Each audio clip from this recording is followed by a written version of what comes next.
Is boogeyman the new word for overrated? It might be. It's something to follow along. But it's the first thing that comes to my mind when we see Josh Kelly's win become the IBF junior middleweight champion over Bakhram Murtazaliev. And Murtazaliev, by no fault of his own, established a boogeyman-like persona. How did he do that? Well, let's tell you everything that you probably already know.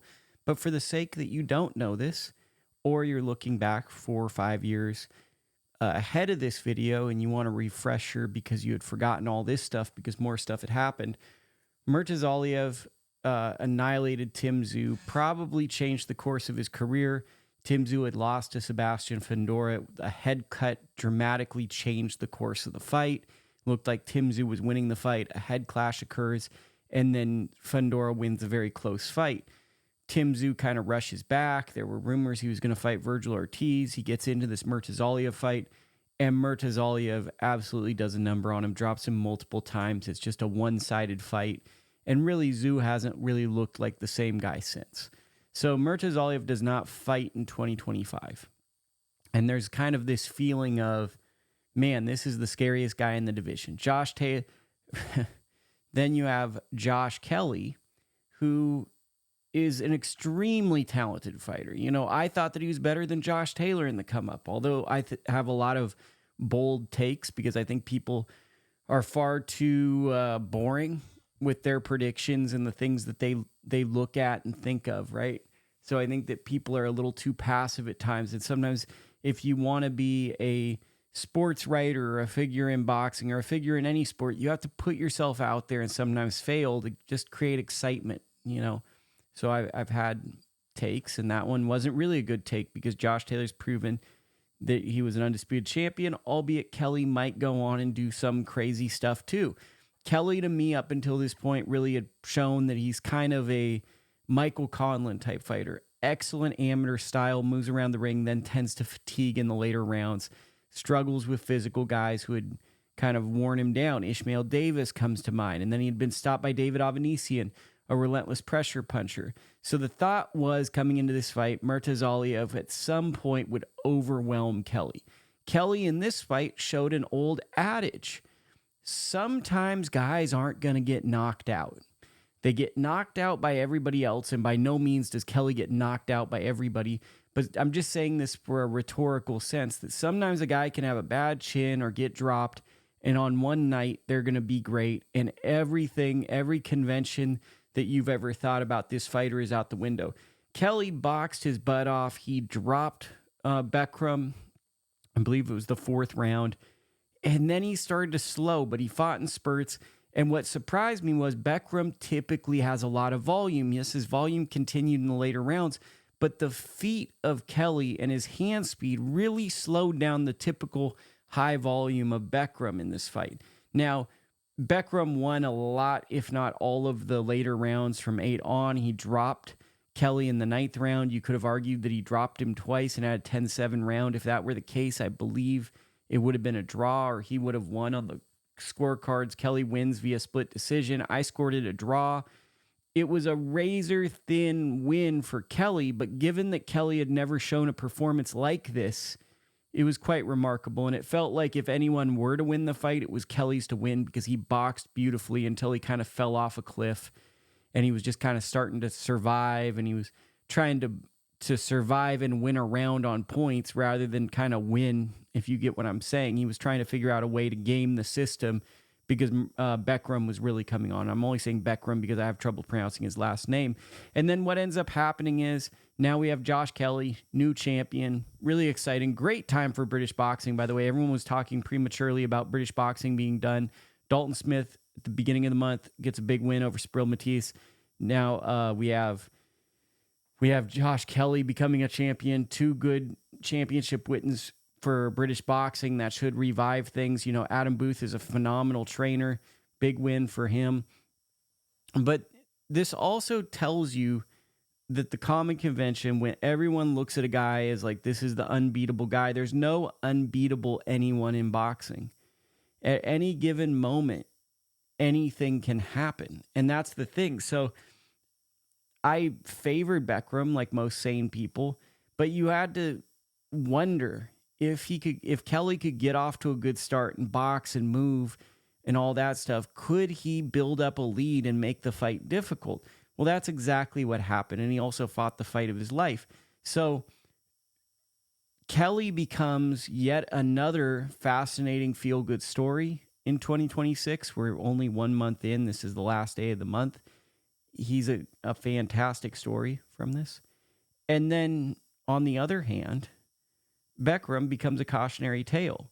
He was a fighter that maybe people had perceived as the boogeyman because he didn't get opportunities. Who knows when we see him again, because he had a belt and he couldn't fight in 2025.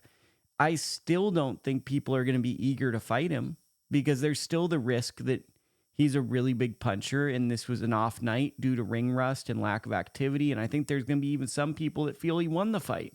So it's not as though he's an easy fight or that some brilliant thing was displayed and showed. It really, I think he's going to be he's going to have trouble, and he's only going to probably fight the most formidable of competition out there. Undercard, Josh Padley had an annihilation on the undercard. Good for Josh Padley. He's a fascinating British fighter who really over the last year and a half has established himself. And he's kind of getting to that fringe world level where he's making a mark in the sport and he can compete almost against any tier of opponent. He's at 130. I'm not sure he can beat the champions, but he's just there, and that's a good spot to be in. Elif Nur Turhan defeated Taylah Gentzen. It was not spectacular at all. She's a fascinating fighter because 2025 for Elif Nur Turhan, she had 3 wins, all by knockout. Came out of nowhere, beats one of the best fighters in the division, Beatrice Vieira, knocked out Shauna Brown, which was incredible knockout, and then she beat a fighter in Paris. You could say all 3 were underdog wins, all 3 were B-side wins. Incredible run. So then she takes a fight 1 month after basically winning the belt, probably like a little over a month, maybe a month and a half after, but not much longer. Comes back in and just has an ugly, ugly performance against Gentzen.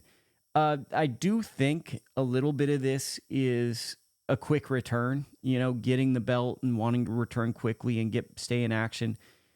She's very fundamentally flawed, but hits hard. And I think that there's always going to be someone who can probably outbox her. The thing is, she has world-class power. So you're going to have to be a boxer who can handle her physicality.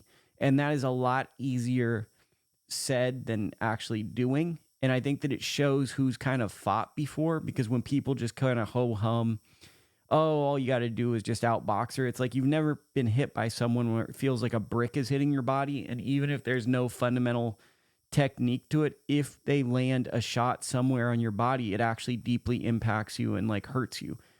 That is kind of a game changer that a lot of people don't understand unless you've been hit.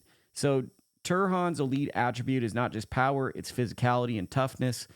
Yes, she's flawed. This was not the greatest performance by her, but I still thought that she won a fight that was like 7-3. There's tons of flies right there. Didn't see it as a split decision.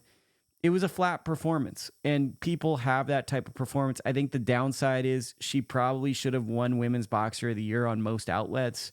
She didn't win it on some. And then to have a flat performance kind of proves the people that didn't award her that award to go look at her. Look at her crude craft. Look at this. She's having a split decision. If you give her an award, what were you doing? We're going to give it to the more distinguished, more fundamentally sound people. And then I wanted to also highlight, I have to go into my notes here, but if you're a sicko like me, Josh Blenkiron against Robbie Colman, it is a YouTube prelim lightweight bout. And it is the type of bout that I absolutely love because you have 2 guys who are unbeaten and who knows where they're going. Probably this is about the level they're going to be at. Maybe one of them, it would be cool if one of them gets to a higher level, but who even cares? It was probably the most entertaining action fight of the card. Both guys fought with conviction, fought to win the fight. It was a fight that felt like it had a ton of importance lower on the undercard. And I think that if you enjoy the type of content I create, you should go out there and support these guys because this is the type of fight I think a lot of fans want to see, and they really brought it. So that fight stood out to me on the undercard. Let me know in the comments. especially on the key topic to this video, is Boogeyman a new word for an overrated boxer who's just waiting to have a hard fight in the future? Or is there a boogeyman, truly a boogeyman, but we just have a window? Or am I misreading the situation? Let me know in the comments. This is Lukie. More to come tonight. I will be back.